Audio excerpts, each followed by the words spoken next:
What's on, ladies and gentlemen? My name's Ross, I like games, and today we finally got some cards to look at from Romance Dawn, the first set of the One Piece TCG.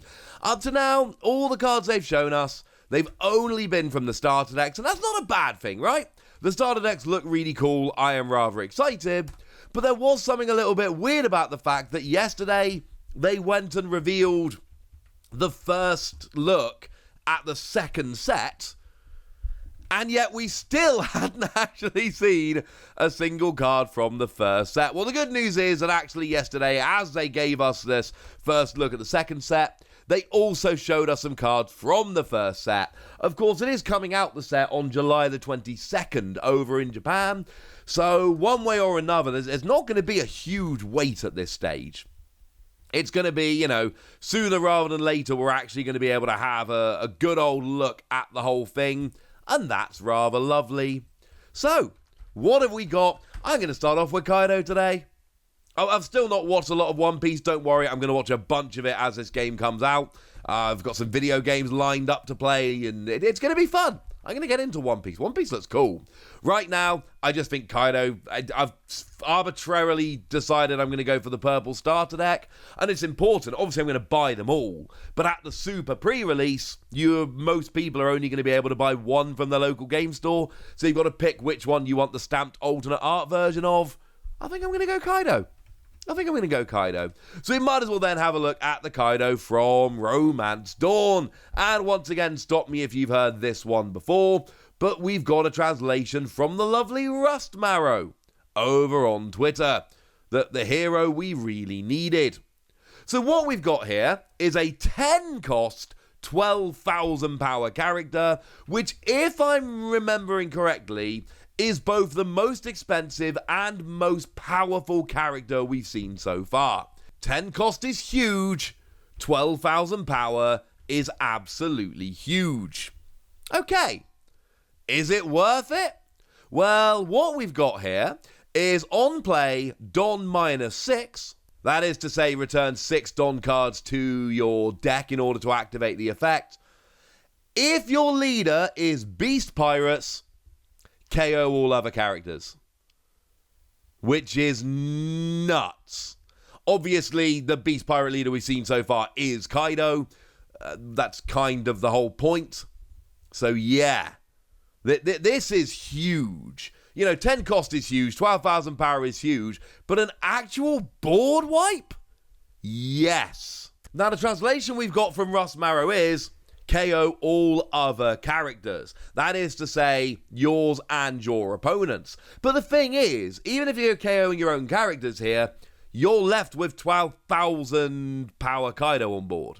So you've got your leader and this gigantic dude, and your opponent's just got their leader. So this seems like a super powerful, super expensive character that is not going to be easy to get into play.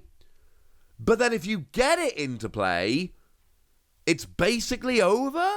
Okay, over might be an exaggeration. Like I tell you in every video at the moment, we don't actually have enough information to really say which cards are good or which cards aren't. But I'm sorry, if getting this into play and then seeing your opponent be board wiped, that's got to be a good thing. And even if you are board wiping yourself, you're still leaving yourself with a gigantic 12,000 character, which I think is going to make you feel a little bit better about it. Yeah, this one looks fun. But we have been shown one from every colour, so let's go and have a look at the red character we've been shown, who is Cavendish. Now, here we got a 4 cost, 5,000 power. Generally, what we tend to see from these characters is that they have 1,000 more power than their cost. Although there are exceptions, like the Kaido we just looked at, that was 2,000 more than the cost, but then again, it was quite the cost. And what we've got here is a skill whereby, on play, by adding 1 of your life to your hand, this character gains Rush for the turn. Rush, of course, being that skill that allows you to attack as you play. And it's interesting, because we've only, if I remember correctly, as always, correct me in the comment section if I'm wrong about this, but we've only actually seen 2 characters that have Rush so far, and they're both Luffy. Which is to say, they're both red characters. And I find that very, very interesting. It seems like red is the Rush colour. We're seeing a pattern, and we're going to see this as time goes by. We can look at Digimon and look at all the colours, and, I can tell you that yellow love lowering power, green love cheap Digivolution, blue like removing evolution sources, and so on. We're going to be able to do that for One Piece before too long. So here we've got the third red character that we've seen with Rush. Basically, you play it and get to attack straight away. And yes, there is a downside that you've got to add one of your life to your hand, but there's also an upside because you've got to add one of your life to your hand. You see, your life is what protects you, yeah? You start off with life equal to your leader's value. When that's all taken away, if your opponent gets an attack through your leader, they win the game. Job's a good one. The thing is, when your life is taken, you put it into your hand, except for if you got like that Banish skill we looked at the other day, which puts it in the trash. So when you play Cavendish, sure, you get closer to losing the game because you've lost one of your life, which is not ideal, but then by the same token, you're gaining an extra card in hand. And you've got Rush. And to be fair, if your Rush gets through your opponent, then you've not actually really lost anything, because if you both lose one life, then you're basically back where you were before. And I know it's not actually that simple, but, it's not a bad way to look at it. So this one looks good. Again, I just said that Kaido looked kind of good, and, I don't want to be too optimistic too quickly, although anyone that watches this channel regularly will know I am a very optimistic dude. But the fact of the matter is, what we seem to have here is just a really, really useful skill that essentially gains you a card in hand, which is good, and then allows you to attack straight away, which is honestly also pretty gosh darned good. So yeah, 2 for 2 right now. Like I say, I can't sit here and tell you that they are great, but I absolutely can sit here and tell you that these are ones I think we should be keeping an eye on. Now, the green one we've got here is Trafalgar Law, 5 cost, 6,000 power, and you've got Blocker. Blocker is, of course, very important, because we're going to need some blockers, right? Because if your opponent's trying to attack and you really don't want them to attack, hey, that's literally where Blocker comes in. You come in and stop your opponent getting their attack off, and life is good. So yeah, Blocker's fairly important. We see this in Digimon a lot, and I know I'm doing the comparisons, but as I've said in previous videos, they're sensible comparisons to make. Blockers are good.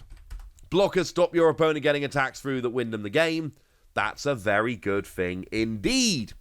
But as well as just having Blocker, on play, by returning one of your characters to your hand, you can play one 3 cost or lower character from your hand. So what this essentially allows you to do is cycle.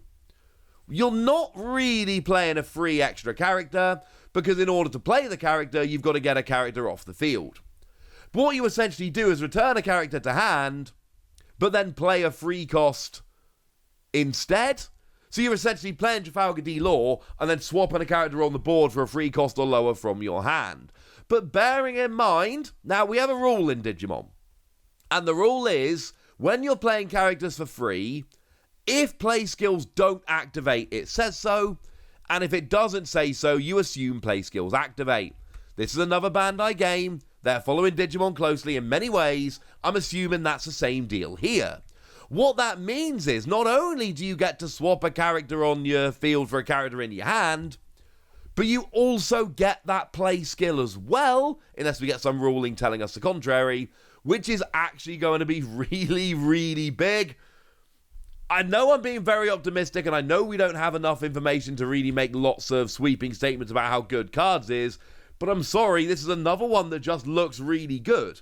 Having Blocker and being able to swap characters and also reusing play skills, yeah, that sounds pretty good to me, ladies and gentlemen. That sounds pretty good to me. So we need to finish off with blue, and what we've got here is Alvida, 2 cost, 3,000 power, and we've got Don X1. That is to say that if you want to actually get this one rolling, you've got to attach one Don card to do so.